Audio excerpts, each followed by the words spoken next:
Fingers crossed. Okay. So we were just talking about kind of a blue wave, and so we'll see about if this continues with this election. Um, I'm so sorry for the technical difficulties. People tuning in, if you have any questions, put them in the chat, and we'll hopefully get to them later.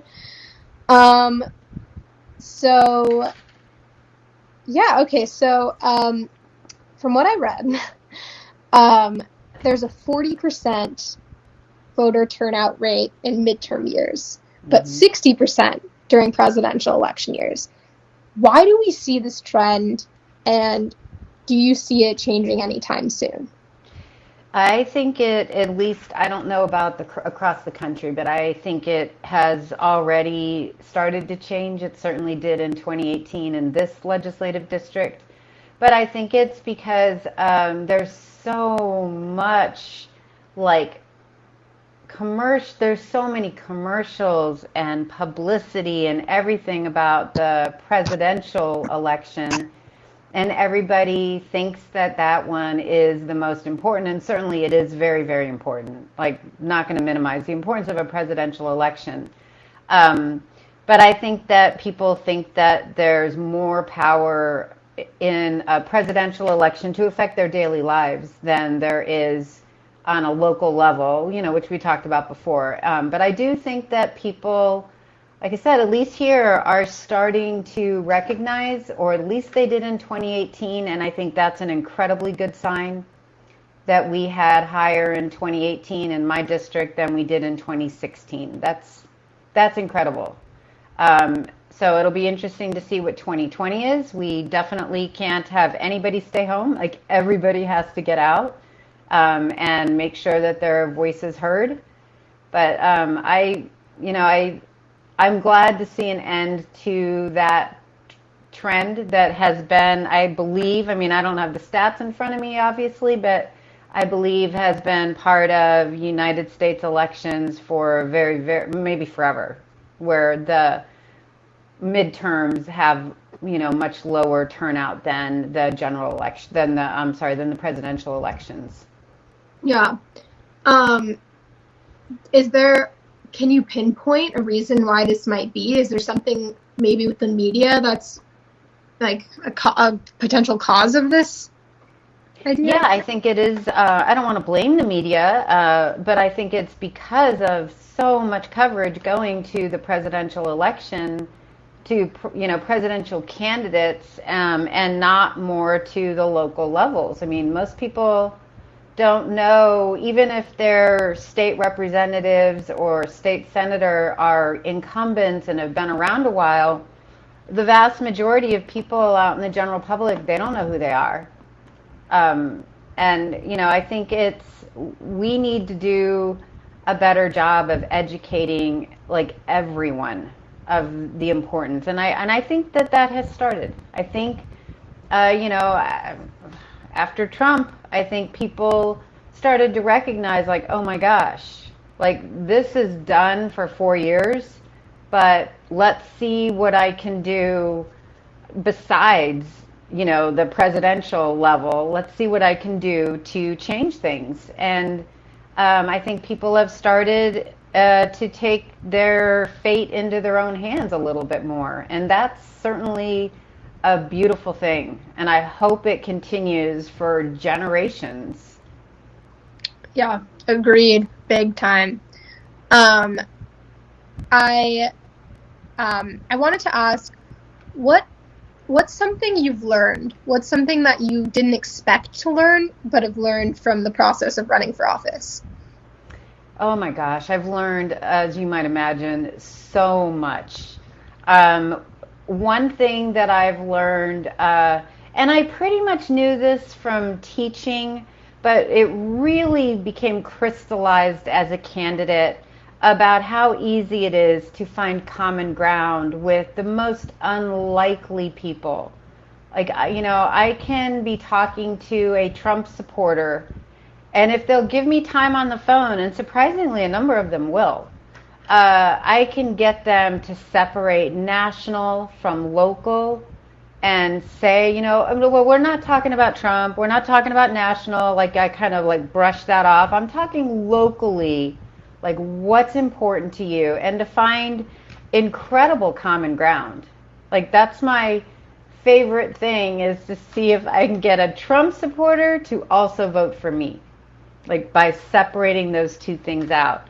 So like I said, I knew that a little. I knew that from teaching, that you can find common ground with pretty much anybody, but really the campaign and being a candidate crystallized just how true that is, and how far into the outskirts you could go with that, like with that mentality of finding common ground.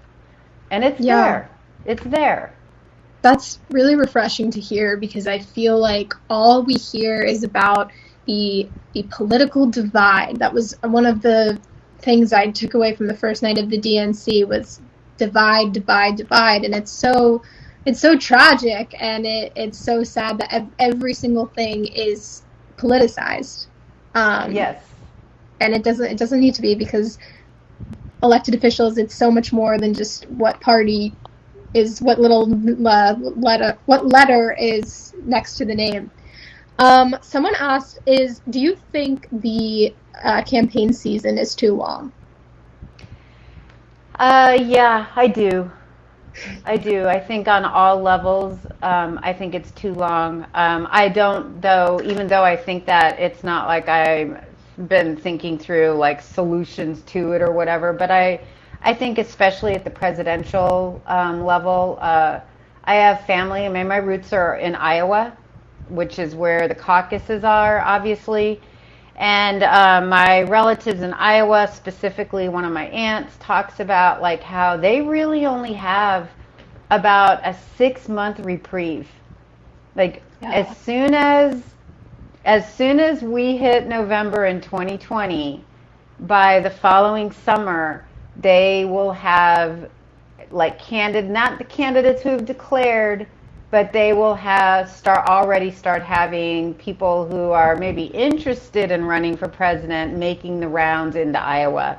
So I think it goes from that extreme to anything below that. But yeah, it's too long. There's so much time and money and investment. I mean, they're really important, but I do think it's too long. But again, I don't have a solution. I think it's England, or what country is it, that it's 6 weeks? That's all you can do. Yeah. But I don't know what country it is. But there are other places that do it differently. Yeah. Um, Pablo asked, how do you feel about schools returning to in-class teaching? Well, nobody wants to be in class more than I do. Like for Right. real. As you know, I lost my son in May. I know that being in my classroom with my students on just a very personal, even selfish level would do wonders for the healing process. And kids need that. Kids need to be in class with their teachers. So with all that said, and with acknowledging that, I think everybody wants to get back into the classroom, and that I probably am at the front of the line of people who want to get back into the classroom, I am absolutely opposed to it until the metrics indicate that it's safe. Yeah. And I just printed the metrics, but I don't have them in front of me. Like I've printed what my school district is following, which happens to be the Arizona Department of Health, like what their metrics are. So when as soon as it's safe, we should be doing it. But I want to be able to stand in front of the classroom and honestly say, you all are safe.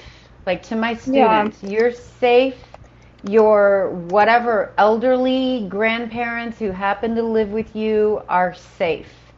I can't do that right now. I could not stand in front of a classroom and honestly say that. And Yeah. until I can, I do not want it to happen. Oh, yeah. Yeah, I agree. I'm in a similar boat. My school has gone completely online, but And of course, it's just horrible, but it's much worse to get sick and to get people sick. Yeah. Um, I wanted to ask what do you want to say, and then we can wrap it up. But what do you want to say to first time voters? Uh, I would probably go with the Nike slogan from way back when of just do it. Like, do it.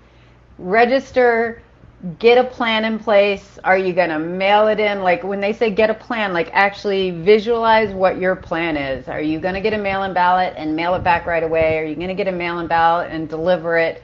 We are, of course, recommending, due to the circumstances with COVID and everything, that people, when they get their ballots, to mail them back like pretty much right away. Mm-hmm. But yeah, my advice would be congratulations. Thank God you are participating in the democratic process. Kudos to you. And now do it. Get a plan in place and do it. Yep, couldn't agree more. All right, to wrap up, unless there's anything you wanna add, a huge thank you for joining me. It's so inspiring to see you fight for not just the students that you have now, but all of Arizona students who, as you said, are not worth less than other states' students. And I just wanted to give you a chance. Where can people find you? Where can we find more information about your campaign? Yeah, go to electchristinemarsh.com. It takes you right there, and that's Christine with a CH, and Marsh like the swamp, which I had all kinds of fun last cycle thinking of signs I could put out, like drain the swamp but keep the marsh, or whatever. But yeah. I like that. It's not too late for that. Yeah, it's electchristinemarsh.com. And get involved. Since we're all virtual, you can get involved from anywhere in the country, really from anywhere. I know we've had people making phone calls from even, far-flung places. Yeah.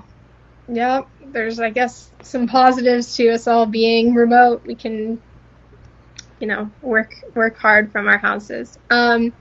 Thank you so much for joining me. It's always such a pleasure to see you. It's my honor. Truly my honor. Thank you, Ellie. Thank you. And that was elect Christine Marsh, right? .com. Just .com. Yes. Okay. All right. Thank you so